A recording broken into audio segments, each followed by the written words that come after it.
सिंह का एक बयान जिस पर बवाल मचा हुआ है। संघ की तारीफ क्या की, दिग्विजय तो विवादों में घिर गए।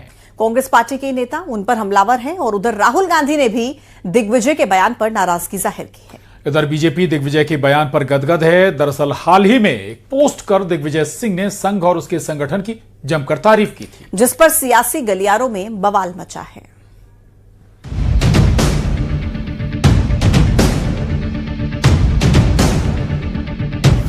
आरएसएस की तारीफ से सवालों में घिरे दिग्विजय सिंह की मुश्किल बढ़ती जा रही है। अब दिग्विजय सिंह के बयान पर पार्टी के नेता ही निशाना साध रहे हैं। इस बीच राहुल गांधी ने भी दिग्विजय सिंह के बयान पर नाराजगी जताई है।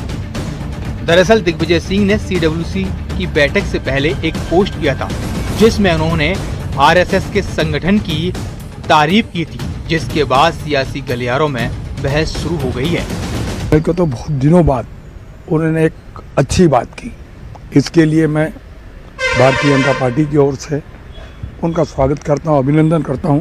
जब हम अच्छे काम करते रहें उसी प्रकार से हमारे संगठन की, हमारे संघ की, हमारी भारतीय जनता पार्टी की तारीफ करते रहें। दिग्विजय सिंह के बयान पर कांग्रेस नेत्री निधि चतुर्वेदी ने निशाना साधा है। निधि चतुर्वेदी ने कहा, ऐसे बयानों पर सख्त कार्रवाई की जाए। अगर पार्टी के वरिष्ठ नेता ही संघ की तारीफ करेंगे तो कार्यकर्ताओं के बीच गलत संदेश जाएगा। पार्टी में अनुशासन सभी के लिए समान होना चाहिए, चाहे नेता कितना भी बड़ा क्यों न हो। दिग्विजय के बयान पर एमपी में भी सियासत जारी है। कांग्रेस ने दिग्विजय सिंह का बचाव किया है तो बीजेपी संघ की तारीफ करने पर गदगद है। दिग्विजय सिंह जी ने एक इशारा किया है कि आरएसएस का एक फोटो डालकर कि देखिए किस तरह से नरेंद्र मोदी जो थे, एक आम कार्यकर्ता थे, वो पैरों में बैठे आडवाणी जी के, बाद में मुख्यमंत्री बनते, प्रधानमंत्री बनते। मतलब उन्होंने ये कहा है कि हमें संगठन मजबूत करना है। और इस विषय पर दिग्विजय सिंह पर जो सवाल खड़े कर रहे हैं, उनके कांग्रेसी होने पर सवाल खड़े कर रहे हैं, वो शायद भूल गए हैं कि देश में मोदी जी की एवं आरएसएस की, भाजपा की विचारधारा से लड़ने वाले सबसे मजबूती से सिर्फ दो लोग हैं, एक आदरणीय राहुल जी और आदरणीय दिग्विजय सिंह जी। बेटे की राजनीति उनको चमकानी है तो वो हिंदू की राह भी पकड़ेंगे, वो भारतीय जनता पार्टी के विचारों को भी स्वीकार करेंगे, वो राष्ट्रीय स्वयंसेवक संघ जैसे राष्ट्रवादी संगठन को भी स्वीकार करेंगे, क्योंकि ये देश की भावना के खिलाफ जाकर आप कभी राजनीतिक मंच पर खड़े नहीं हो सकते। और दिग्विजय सिंह जी को ये समझ आ गया है। अब राहुल गांधी भले कोशिश कर लें, लेकिन उनके एजेंडे पर अब कांग्रेस का कार्यकर्ता काम नहीं करना चाह रहा है, क्योंकि ये देश विरोधी एजेंडा राजनीतिक अस्तित्व लेकर डूब रहा है। ये कोई पहली बार नहीं है जब दिग्विजय सिंह ने संघ को लेकर तारीफ वाला बयान दिया हो। कई बार दिग्विजय सिंह संघ की तारीफ कर चुके हैं।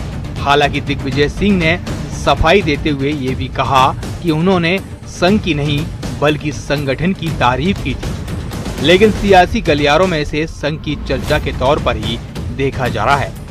Bureau report, news 18। इन दिनों शास्त्रार्थ पर नया धर्म युद्ध शुरू हो गया है। प्रदेश के पूर्व मुख्यमंत्री भूपेश बघेल और बागेश्वर धाम कई मुद्दों पर आमने सामने हैं और एक दूसरे पर अब हो रहे हैं तीखे प्रहार। कई दिनों से जारी जुबानी जंग के बीच आज भूपेश बघेल ने बाबा पर एक और बड़ा हमला किया और उन्हें ढोंगी बताते हुए कहा कि वो छत्तीसगढ़ से चंदा लेना बंद कर दें। इन सब के बीच बीजेपी का कहना है कि भूपेश बघेल न केवल धीरेन्द्र शास्त्री पर बयान दे रहे हैं, बल्कि वो सनातन का भी अपमान कर रहे हैं।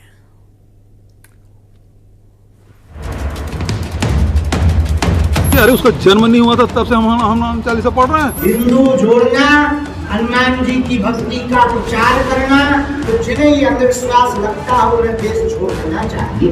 कल का बच्चा है, क्या उम्र उसकी, वो मुझे हनुमान चालीसा के बारे में बताएंगे। सियासत में संग्राम, सनातन पर घमासान। बाबा की चुटकी कांग्रेस को चुभ गई।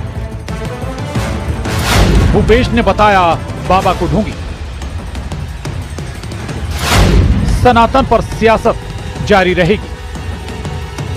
छत्तीसगढ़ में इन दिनों बाबा बनाम बघेल के बीच जुबानी जंग देखने को मिल रही है। दोनों ही एक दूसरे पर तीखे प्रहार कर रहे हैं और इसकी शुरुआत बागेश्वर धाम के पीठाधीश पर पंडित धीरेन्द्र कृष्ण शास्त्री के उस बयान से हुई, जिसमें उन्होंने भूपेश बघेल को देश छोड़कर जाने की नसीहत दे डाली थी। बदले में भूपेश बघेल ने उन्हें बीजेपी का एजेंट बता दिया था।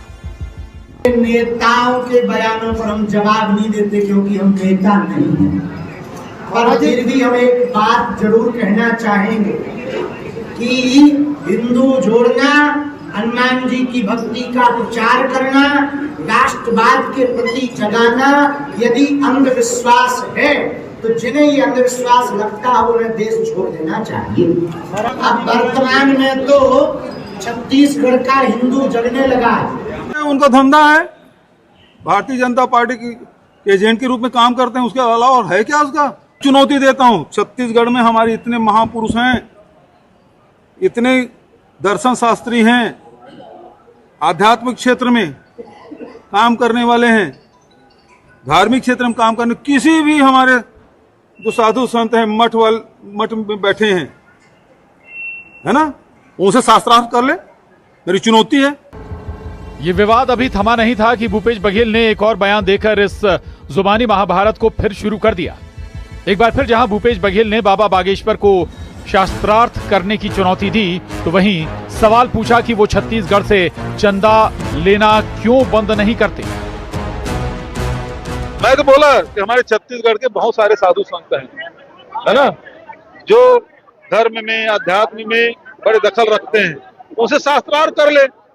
मैं तो ये बागेश्वर वाले को कहता हूँ कि आप चंदा भर लेना बंद कर दो और कितना प्रवचन करना करो, यहाँ चंदा लेना बंद कर दो।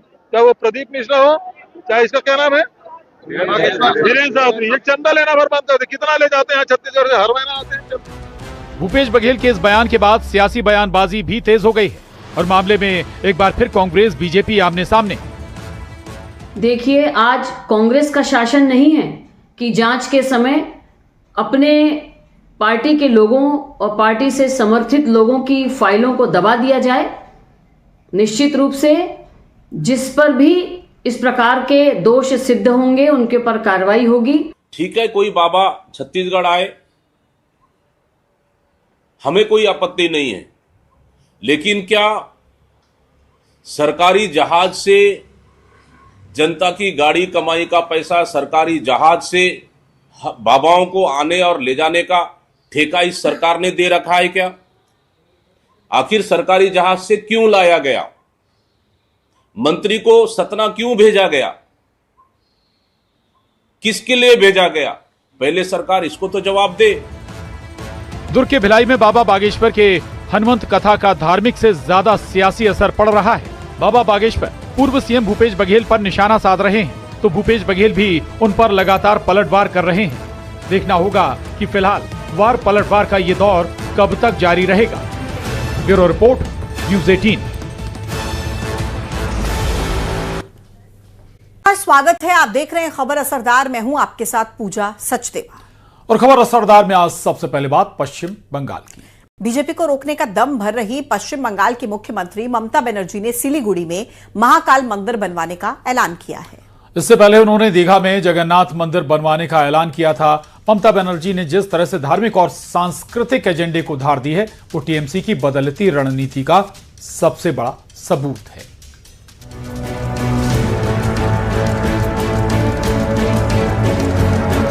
राजनीति में जब आप अपने प्रतिद्वंदी की सबसे बड़ी ताकत को ही अपनी ढाल बना ले, तो समझ लीजिए कि लड़ाई अब आर पार की है।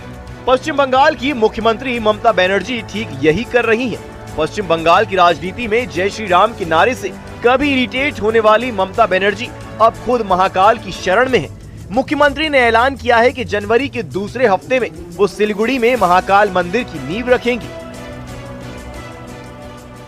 জানুয়ারি মাসের সেকেন্ড উইক নর্থ বেঙ্গল থেকে আমি দেখতে পাচ্ছি সঞ্জয় টিব্রেওয়াল এবং দুগাড়ের সহ অনেকে এসছেন। মহাকাল মন্দিরের শিলান্যাস হবে।